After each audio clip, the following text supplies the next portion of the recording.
5 yang beranggotakan saya sendiri, Debbie Jocelyn, Sarin Victoria, Florence, Natasha Christy, dan Regina Ongko. Saya akan menjelaskan mengenai latar belakang dan profil usaha dari UMKM Moodylicious. Moodylicious ini merupakan usaha kuliner di bidang dessert kekinian yang lahir dari pengembangan tren makanan unik, interaktif, dan menarik untuk dibagikan di sosial media, khususnya di kalangan anak muda dan mahasiswa. Melihat banyaknya dessert yang cenderung terlalu manis dan kurang memberikan pengalaman yang berbeda, maka Moodylicious menghadirkan inovasi berupa mochi bite, yaitu mochi berukuran kecil dengan konsep 3 second self scoop experience yang praktis, fun, dan interaktif. Usaha ini dikelola oleh 5 anggota kelompok dan dirancang sebagai penerapan ilmu kewirausahaan dengan modal terjangkau, sekaligus melatih kerjasama tim dan kemampuan manajerial. Penentuan menu dilakukan berdasarkan observasi tren dan pertimbangan kemampuan produksi, dengan fokus pada rasa yang tidak terlalu manis, bahan yang mudah diperoleh, serta proses sederhana sehingga menghasilkan mochi yang polos tanpa isian yang dipadukan dengan saus keju dan topping Oreo crumble sesuai dengan selera konsumen. Struktur organisasi Moodylicious ini disusun secara sederhana agar pengelolaan usaha dapat berjalan dengan efektif dan efisien. Setiap anggota tim ini memiliki peran yang jelas dan saling mendukung satu sama lain dalam menjalankan kegiatan usaha. Dengan struktur yang sederhana ini, komunikasi antar anggota menjadi lebih mudah sehingga proses perencanaan, pelaksanaan, hingga evaluasi usaha dapat dilakukan dengan baik.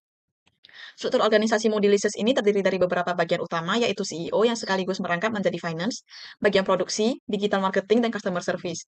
Masing-masing bagian ini memiliki tanggung jawab yang berbeda, namun saling berkaitan satu sama lain untuk mencapai tujuan usaha. Kemudian saya akan menjelaskan mengenai pembagian tugas dan tanggung jawab dari setiap bagian. Yang pertama, CEO sekaligus finance ini dijabat oleh Florence. Peran ini bertanggung jawab dalam mengordinasikan seluruh kegiatan usaha, mengawasi jalannya operasional, serta melakukan pencatatan keuangan dan perhitungan laba. Posisi ini berperan penting dalam pengambilan keputusan dan menjaga kestabilan keuangan usaha. Kedua, ada bagian produksi yang dipegang oleh Charing Victoria.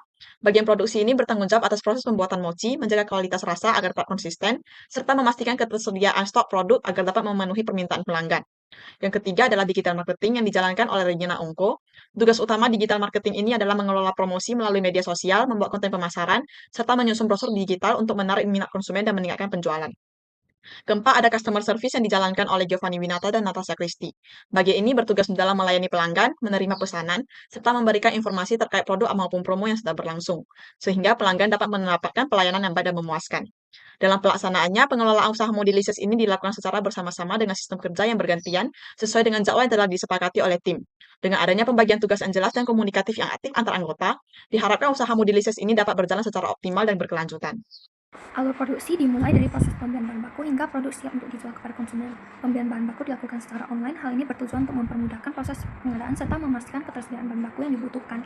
Bahan baku utama dalam pembuatan mochi meliputi tepung, ketan, gula, garam, vanila ekstrak, susu cair, dan minyak. Selain itu digunakan juga bahan tambahan berupa topping seperti Oreo keju dan coklat bubuk. Seluruh bahan tersebut termasuk bahan baku karena berperan langsung dalam proses produksi serta memengaruhi kualitas produk yang dihasilkan. Setelah bahan baku diterima, proses produksi dimulai dengan menyiapkan dan menimbang bahan sesuai dengan takaran resep. Selanjutnya bahan-bahan dicampur dan dimasak hingga menghasilkan adonan mochi yang matang dan tekstur yang kenyal. Setelah adonan siap, mochi dibentuk dan diberi topping sesuai dengan varian rasa yang telah ditentukan. Tahap terakhir dalam alur produksi adalah proses pengemasan mochi yang telah jadi dikemas menggunakan kotak dessert, kotak saus, garpu, plastik, dan kemasan pendukung lainnya agar produk tetap higienis dan layak jual. Setelah seluruh tahap tersebut selesai, produk Moodylicious siap untuk dipasarkan kepada konsumen. Tantangan terbesar dalam menjalankan usaha Moodylicious terletak pada proses pembuatannya, yang membutuhkan ketelitian tinggi dan waktu yang cukup lama. Proses pembentukan mochi masih dilakukan secara manual dan membulatkan adonan satu persatu, sehingga memerlukan tenaga dan kesabaran yang besar. Selain itu, proses produksi ini dapat memakan waktu hingga berjam-jam, terutama ketika jumlah pesanan atau produk meningkat. Kondisi tersebut menjadi tantangan tersendiri bagi Moodylicious dalam menjaga efisiensi waktu produksi sekaligus mempertahankan kualitas, tekstur, dan bentuk mochi agar tetap seragam setelah layak dijual. Pembagian laba pada usaha Moodylicious dilakukan berdasarkan pembagian tugas dan tanggung jawab masing-masing anggota, sesuai dengan struktur organisasi yang telah ditetapkan. Setiap anggota memperoleh bagian laba yang disesuaikan dengan tingkat kontribusi, beban kerja, serta tanggung jawab dalam menjalankan usaha. Anggota yang memiliki peran tanggung jawab terbesar seperti bagian produksi, koordinasi tim, dan pencatatan keuangan memperoleh persentase laba yang lebih besar dibandingkan dengan anggota dengan tugas yang lebih ringan. Sistem ini menciptakan keadilan serta mendorong setiap anggota untuk lebih semangat. Selanjutnya saya akan menjelaskan mengenai penentuan jumlah produksi. Penentuan jumlah produksi pada usaha Moodylicious dilakukan melalui tahap perencanaan sebelum proses produksi dimulai. Sebelum memproduksi mochi, Moodylicious akan membuka pre-order untuk mengetahui jumlah pesanan mochi dari konsumen. Jumlah pesanan yang masuk ini digunakan sebagai dasar utama dalam menentukan jumlah produk yang akan diproduksi.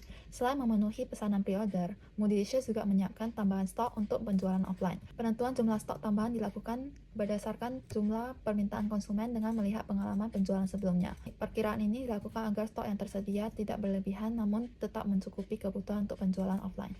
Di tahap ini, evaluasi dan perbaikan cara kerja usaha Moodylicious. Meskipun usaha Moodylicious masih tergolong usaha yang baru berjalan, evaluasi tetap dilakukan secara sederhana untuk meningkatkan efektivitas dan kualitas kerja. Evaluasi dilakukan dengan cara meninjau kembali proses produksi, pembagian tugas, serta hasil penjualan setelah kegiatan produksi dan penjualan selesai dilakukan. Sebagai contoh, apabila proses produksi memerlukan waktu yang terlalu lama, maka dilakukan penyesuaian pada pembagian tugas agar proses kerja menjadi lebih efisien. Selain itu, evaluasi juga dilakukan terhadap jumlah produksi dengan membandingkan stok yang terjual dan sisa produk, sehingga dapat menjadi bahan pertimbangan dalam perencanaan produksi berikutnya. Melalui evaluasi dan perbaikan cara kerja secara berkala, usaha Moodylicious diharapkan dapat terus berkembang, meningkatkan kualitas produk, serta memperbaiki sistem kerja agar lebih efektif dan terorganisir. Untuk kesimpulannya, dari segi tata kelola usaha, Moodylicious memiliki struktur organisasi yang sederhana namun jelas, dengan pembagian tugas dan tanggung jawab yang terdefinisi yang baik pada setiap anggota. Hal ini membantu kelancaran operasional usaha, mulai dari proses produksi, pemasaran, pelayanan pelanggan, hingga pengelolaan keuangan. Kerjasama tim dan komunikasi yang baik menjadi faktor penting dalam mendukung keberlangsungan usaha. Untuk rekomendasinya, yang pertama, Moodylicious disarankan untuk melakukan evaluasi usaha secara lebih terstruktur dan rutin, seperti setelah periode penjualan. Evaluasi ini dapat mencakup proses produksi, pembagian tugas, serta hasil penjualan, sehingga dapat menjadi dasar pengambilan keputusan yang lebih baik pada periode berikutnya. Kedua, usaha Moodylicious dapat mempertimbangkan peningkatan efisiensi pada proses produksi, terutama pada tahap pembentukan mochi yang memerlukan waktu cukup lama. Hal ini dapat dilakukan dengan pengaturan jadwal produksi yang lebih baik atau pembagian tenaga kerja yang lebih seimbang agar proses produksi tidak terlalu memakan waktu. Ketiga, Moodylicious disarankan untuk mengembangkan variasi produk atau topping secara bertahap guna menjaga minat konsumen dan meningkatkan daya saing. Keempat, pemanfaatan media sosial sebagai sarana promosi dapat ditingkatkan dengan konten yang lebih konsisten dan kreatif seperti testimoni pelanggan, video proses pembuatan, atau promosi bundling. Dengan menerapkan rekomendasi tersebut, diharapkan usaha Moodylicious dapat terus berkembang, memiliki sistem pengelola yang lebih baik, serta mampu bertahan dan bersaing di tengah persaingan usaha kuliner yang semakin ketat.